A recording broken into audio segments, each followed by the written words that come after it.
Are sports cards supposed to be all about ripping open packs all of a sudden? There's this trend all over the internet telling people that if you want to make money with sports cards, you should be buying boxes, ripping them on camera, and hoping you pull something rare because that's how the pros do it. And this is completely false. Ripping packs is gambling. Plain and simple. It's fun, it's exciting, but it's random.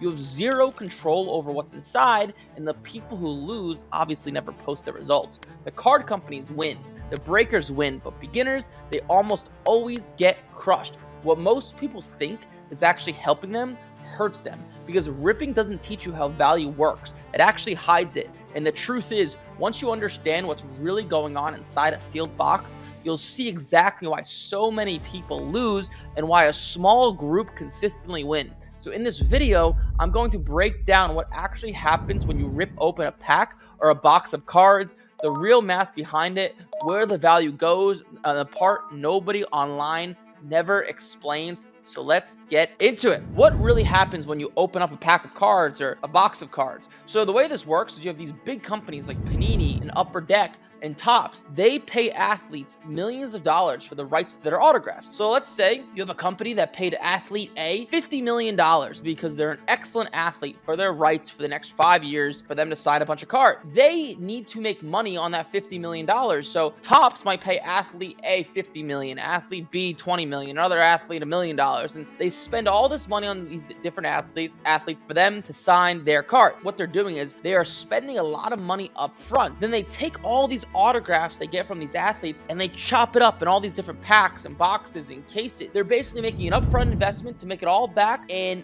a bunch of smaller chunks. And believe me, they make a lot of money. So what I want you to think about, if a company is paying an athlete so much money, they must make money. They must flip this athlete's autographs for more than it's worth. And the way they do that is they disguise it in the form of packs and boxes and cases. A good example of this, let's take the Dallas card show, for example. And let's say you have Emmitt Smith signing. So if you've ever been to a card show, you might see the athletes in the back and these long lines of people who pay to get stuff signed. And it might be $400 to get a frame signed, or $200 to get your shoes signed, or maybe it's just a fixed cost of $200 to get one autograph. It is impossible to just flip that for profit, because that athlete is charging more than what that autograph is worth, because there's fixed costs involved, right? Paying the athlete, getting the athlete over there. They have to make profit on all the stuff that happens inside of the card show, hiring people to run the card show, hiring security, renting out the facility. And in this specific instance, you are the one responsible for paying for all this extra stuff and then the profit on top. That is really how the math behind breaking open packs and boxes and cases. And let's take a bigger example like Topps, which is now owned by Fanatic. They spend $1 million in autographs, right? They spend $1 million on the rights for a bunch of different athletes' autographs. Well, let's say they have $500,000 in labor costs, then another $500,000 in fixed costs, like leasing out their facilities, all the manufacturing equipment. This is obviously a made-up example. They're in for $2 million.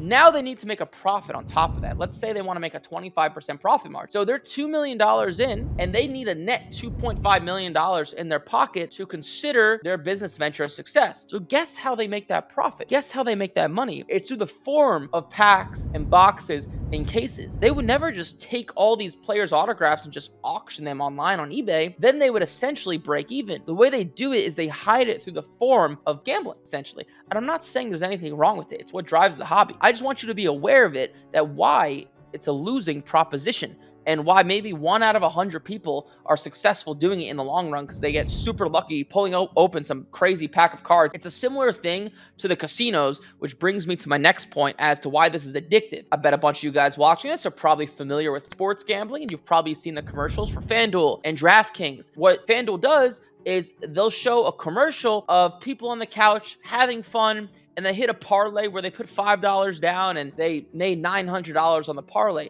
Of course, they're going to show you what winning looks like. Just like these pack companies and box companies that make these packs and boxes, what do they show? They show these videos of these people, for $10, they opened up a pack of cards and they got this $5,000 card. If anyone knows anything about gambling, and if you have friends that gamble, people never talk about their losses. They only talk about their wins, right? It's a very similar concept. And then what FanDuel and DraftKings does, and why it's similar to Whatnot and Topps and all these companies, they suck you in. They might say, like FanDuel will, hey, sign up $50 in and we'll give you $250 in free bonus bets. Why do you think FanDuel might give you a few $100s in free bonus bets? I promise you it's not to be nice. It's, for lack of a better term, to get you addicted, because they just want to suck you in and kind of dangle a donut in front of you and just get you going. They want a little bit of momentum. And some of you guys who have sports gambled before know how addictive it can be and know how hard it is to stop when you lose $20. Oh, let me just get that money back. And then now you're down 50 and now you're down 100. It's the same thing with these pack companies and box companies. Like Whatnot might give you $25 in free credit to go and use their services. Why? Because they know all it takes is a little bit to get you addicted. I just spoke to a guy yesterday as I'm speaking right now who started off with he was only going to spend $100 on Whatnot, and a few months later he wasted $20,000. And he came to us because he finally wanted to learn how to make money with sports cards. But that's why they do it, right? They want to get you addicted. And it sounds screwed up to say out loud because there are a lot of people that do this, have fun with it. You know, it doesn't ruin their lives and, you know, they don't spend more than they could. But just understand that it's like buying a ticket to a sports game. You're going to lose money, expect to lose, and just expect to have fun. It's a source of entertainment, and once in a while, you might win. And that should be your mentality when walking into a casino as well if you're going to play blackjack or roulette. Yes, you can get lucky, but expect to lose. Now, one more thing I want to talk about is repacks, kind of similar to what I just talked about before. What a repack is you have these professional companies like Topps and Upper Deck and Panini. They make these, you know, licensed products and they're official, but people have their own products called repack. And the way these work is, let's say I'm going to make 10 packs of cards and I'm going to call it Eric Michael pack of cards. What I'm going to go and do is I'm going to go spend $10,000 on all sorts of different cards. I'm going to buy a few cards for $10, a few different cards for $100, a few different cards for $500, $1,000.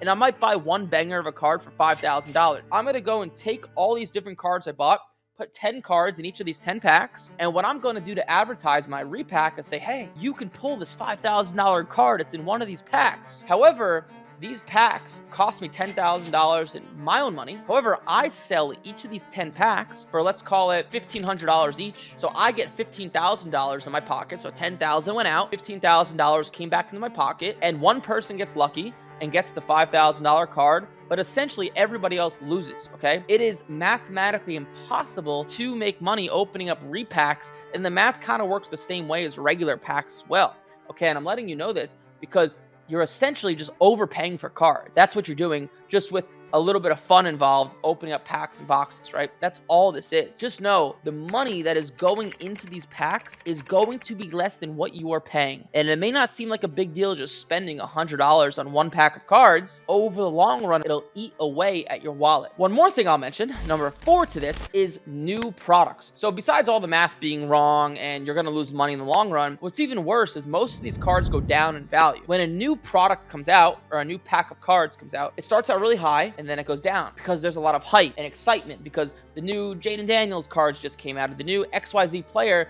and that excitement builds, which builds demand, which means prices go up. To give you a very basic example of this, when 2024 Prism came out in very late December of 2024, let's take Jaden Daniels. His silver Prism card, when it first came out on the market, was about $500. Once reality started to set in, people weren't so crazy excited the first few weeks. About a month later, in like February of 25, that same card is $250. If you think I'm lying, I'll show you the sales right here. You can see Jaden Daniels, $500, just about 2 months later, same card, $250. So not only are you getting into a game where the math is stacked against you, you're also getting into a game where you're getting assets that are most likely going to go down in value. Okay, it's just how newer cards work. And I'll leave you guys off with this. So the actual way to make money in sports cards, with all that said, in my opinion, the easiest way is buying, grading, selling.